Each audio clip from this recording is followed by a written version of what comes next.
Hello and welcome to this edition of CRATV, where we talk about politics, politicians, and policy, all from a conservative perspective, right here in the great state of California. So please take a moment, like and share the program so that your friends can join in the conversation.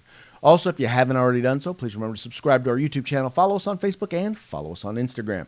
And in the case of YouTube and Facebook, make sure that you hit the notification button. That way you'll get the notifications as soon as we go live.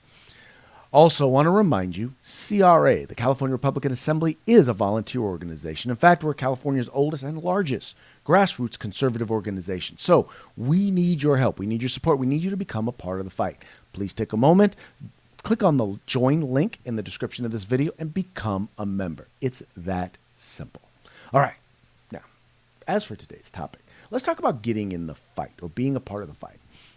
We've seen a lot of turnover in the Republican movement here in the state of California, whether it was the Tea Party movement and people getting involved, or whether it was the increased group of Republicans that are known as Trump Republicans, people who hadn't been involved before but decided to get involved because they were excited about the election of President Trump. Well, oftentimes, when we're brand new and we haven't been involved, we don't really have a real understanding or a real appreciation for all that it takes to help get people elected, help get like-minded individuals elected to public office. Well, there's going to be an opportunity for us to learn.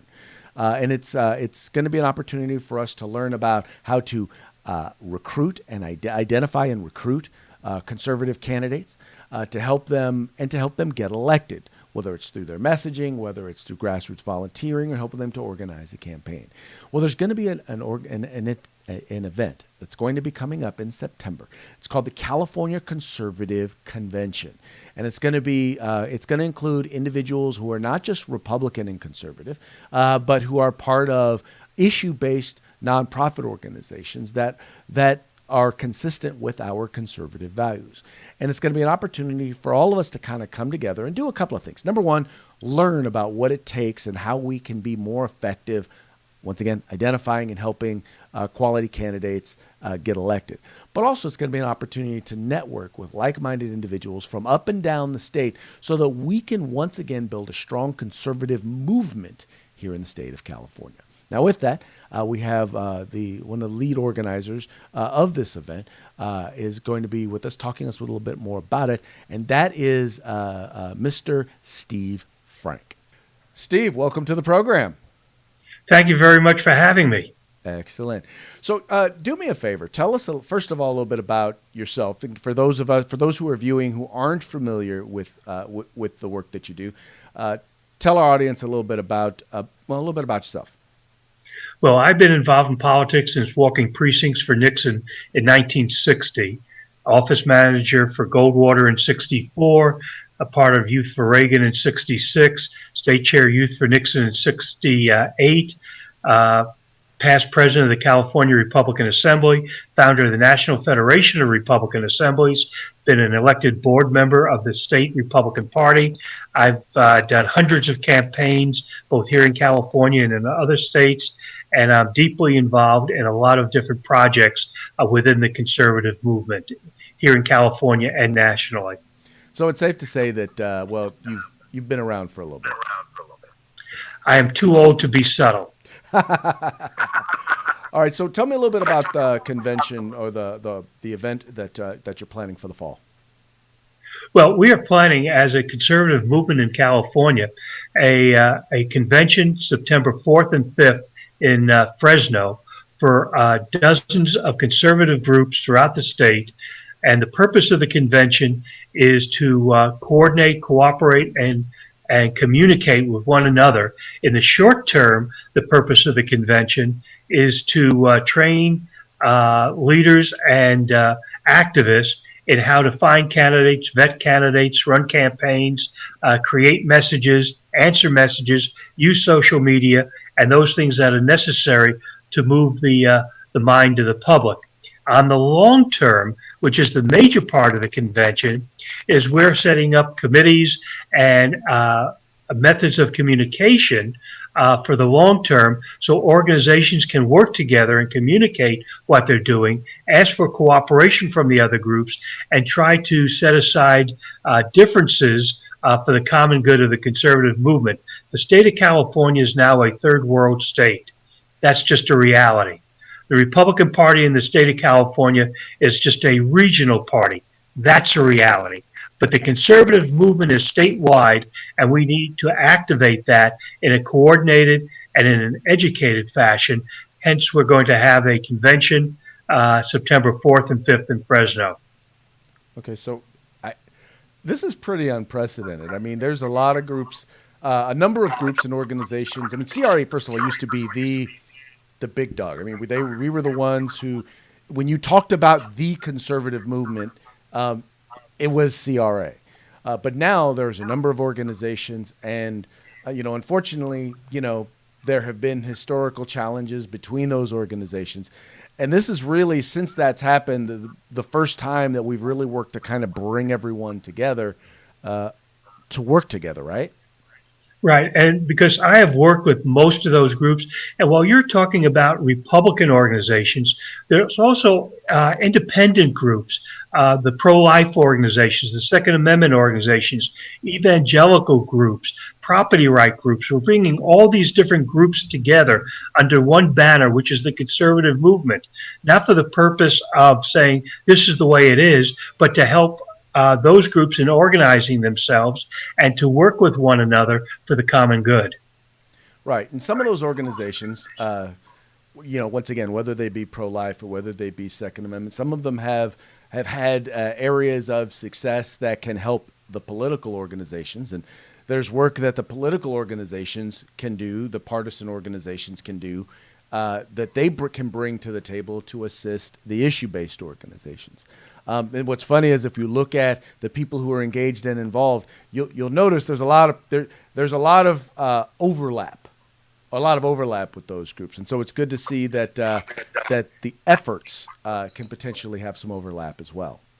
Well, one of the interesting things about the overlap, and that's always been an issue, on the left years ago in the 60s and early 70s, they decided their strategy was going to be to form as many groups as possible.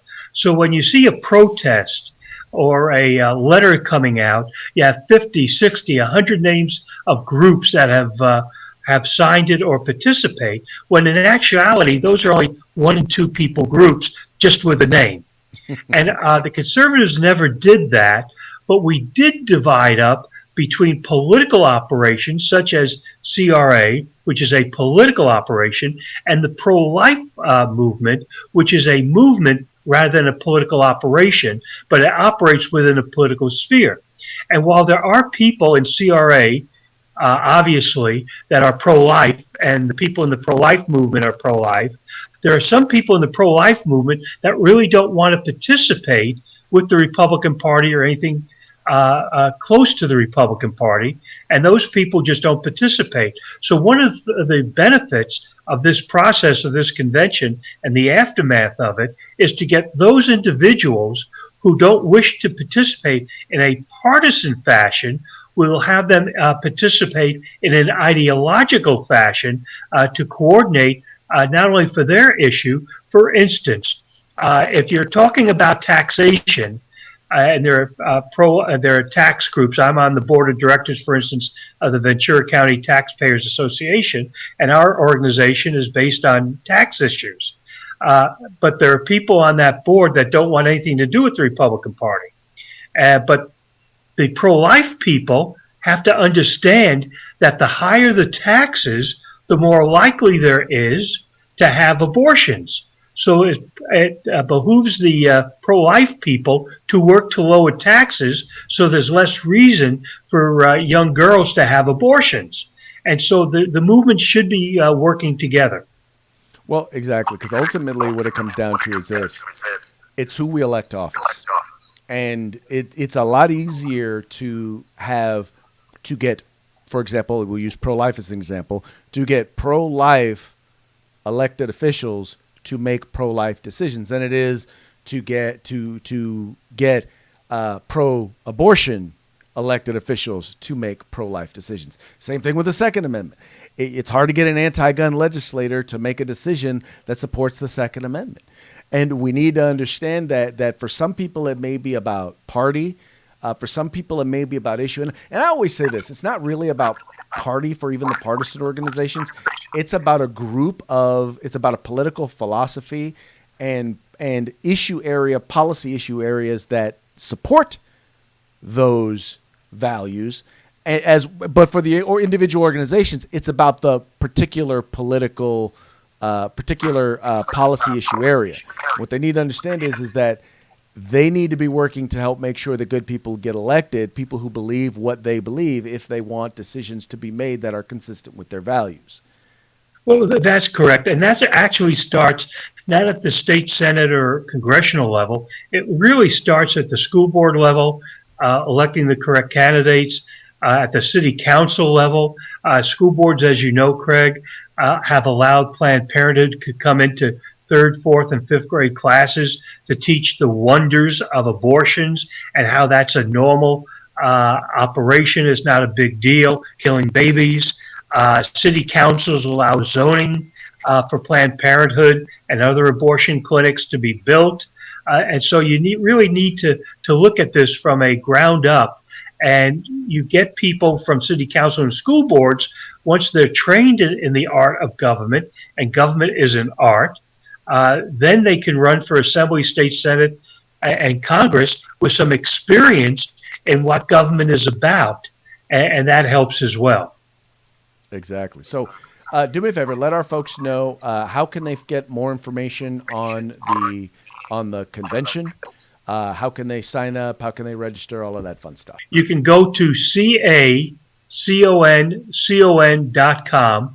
That's caconcon.com to get information on registration for the event, sponsorships, what the programs are, what the different sessions are, and also what we talked about before, a little bit about the mountains where we're setting up committees statewide to run political campaigns and to train activists on an ongoing basis. Excellent, Steve. Thank you so much. Thank you for the work that you do. Thank you for the work that you've done with CRA and with the National Federation of Republican Assemblies. And I'm looking forward to having you on the show again. Well, thank you. I appreciate the opportunity. Okay, everyone, Mr. Steve Frank.